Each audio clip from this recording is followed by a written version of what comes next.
नमस्कार दोस्तों, मैं अतुल कौर एक बार फिर से हाजिर हूँ नए MCQ लेकर। चलिए फटाफट शुरुआत करते हैं। तो आज का हमारा पहला प्रश्न है कि निम्नलिखित में से कौन सा एक फल है? आलू, मूली, भिंडी, शकरकंद। ये क्वेश्चन RAS RTS 1999 में आया था। इसका आंसर आपको कमेंट बॉक्स में लिखना है। चलिए, विश्व का पहला तैरता हुआ परमाणु संयंत्र किस देश ने विकसित किया है? तैरता हुआ परमाणु संयंत्र किसने विकसित किया है? India, China, Russia. इंडिया ने तो नहीं किया है, नहीं तो हमें पता होता। इसका सही आंसर है रशिया या रूस। इसने पहला देश, दुनिया का पहला तैरता हुआ परमाणु संयंत्र विकसित किया है। किस अंतरिक्ष एजेंसी ने फर्स्ट नियर बाय सुपर अर्थ, ठीक है, सबसे पास की सुपर अर्थ को खोजा है? किस एजेंसी ने? नासा ने, इसरो ने, यूरोपियन अंतरिक्ष एजेंसी ने या CNSA ने? किसने खोजा है? तो हमें पता है दुनिया की सबसे एडवांस, भारत भी बहुत एडवांस हमारी एजेंसी है, लेकिन इसको जो खोजने का काम किया है वो किया है national aeronautics and space administration, NASA ने। ये किसकी कंपनी है? ये कहाँ की एजेंसी है? ये USA की एजेंसी है, नासा। तो इसका सही आंसर है ऑप्शन नंबर A। पेंसिल में निम्नलिखित में से किसका उपयोग किया जाता है? ठीक है, पेंसिल की जो नोक होती है क्या लगा होता है उसमें ग्रेफाइट लगा होता है। ये क्वेश्चन कई बार रिपीट होता है। Option number A graphite. ये भी एक प्रकार का कार्बन होता है, कार्बन का अपर रूप होता है। ग्लूकोज का रासायनिक सूत्र पूछा गया है, बहुत ईजी है। ग्लूकोज का रासायनिक सूत्र होता है C6H12O6 ग्लूकोज। लाल रक्त कोशिकाओं का क्या कार्य है? ऑक्सीजन ले जाना, भोजन पचाना, हार्मोन का उत्पादन, संक्रमण से लड़ना। ऑक्सीजन ले जाना, ऑप्शन नंबर A।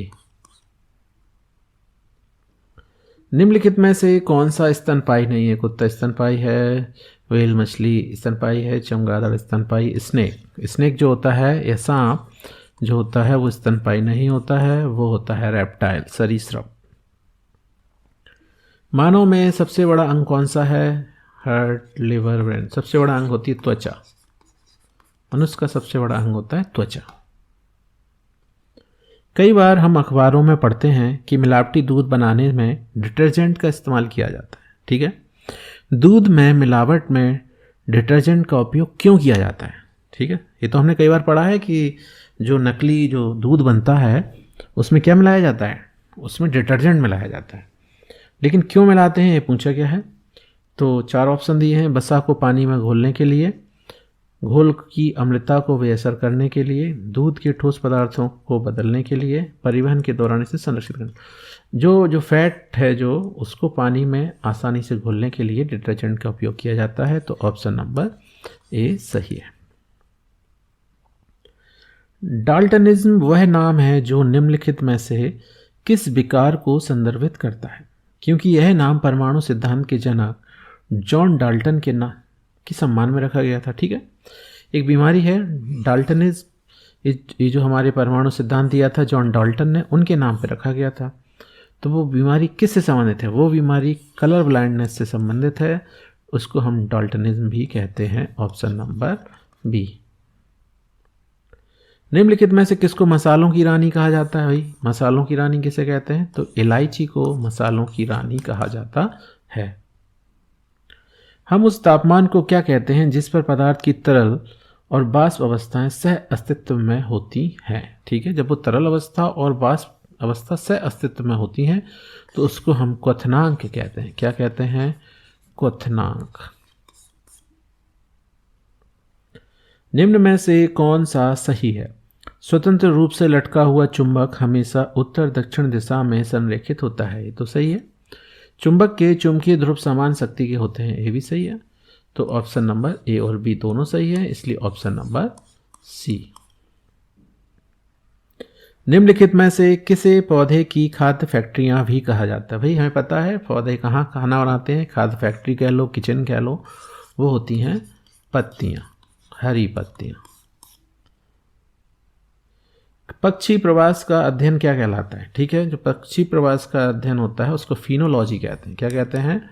फिनोलॉजी होता है पक्षी प्रवास। मतलब समझते हैं, जब पक्षी बड़ी मात्रा में एक जगह से दूसरी जगह ट्रैवल करते हैं, ठीक है, उसको प्रवास कहा जाता है। वैसा ट्रैवल नहीं छोटा मोटा, ये लंबे लंबे ट्रैवल करते हैं, मतलब एक कॉन्टिनेंट से दूसरे कॉन्टिनेंट, एक महाद्वीप से दूसरे महाद्वीप तक चले जाते हैं, ठीक है, तो उसे हम प्रवास कहते हैं। तो इसके अध्ययन को फिनोलॉजी कहा जाता है। और पक्षियों के अध्ययन को क्या कहा जाता है, उसे कहते हैं ऑर्निथोलॉजी। क्या कहते हैं? पक्षियों के अध्ययन को। लेकिन पक्षियों के प्रवास के अध्ययन को कहते हैं फिनोलॉजी। नेक्स्ट, निम्नलिखित में से किस बीमारी के इलाज के लिए क्लोरोक्वीन दी जाती है? मलेरिया के इलाज के लिए क्लोरोक्वीन दवाई दी जाती है। निम्नलिखित में से कौन सा एक फल है? ठीक है, इनमें से फल बताना था हमें। आलू, मूली, शकरकंद। सही आंसर है भिंडी। भिंडी जो होता है वो क्या होती है? एक फल होती है। सही आंसर है ऑप्शन नंबर 3। यदि आपको हमारे वीडियो पसंद है तो प्लीज़ हमारे फेसबुक पेज को फॉलो ज़रूर कर लें। Thank you.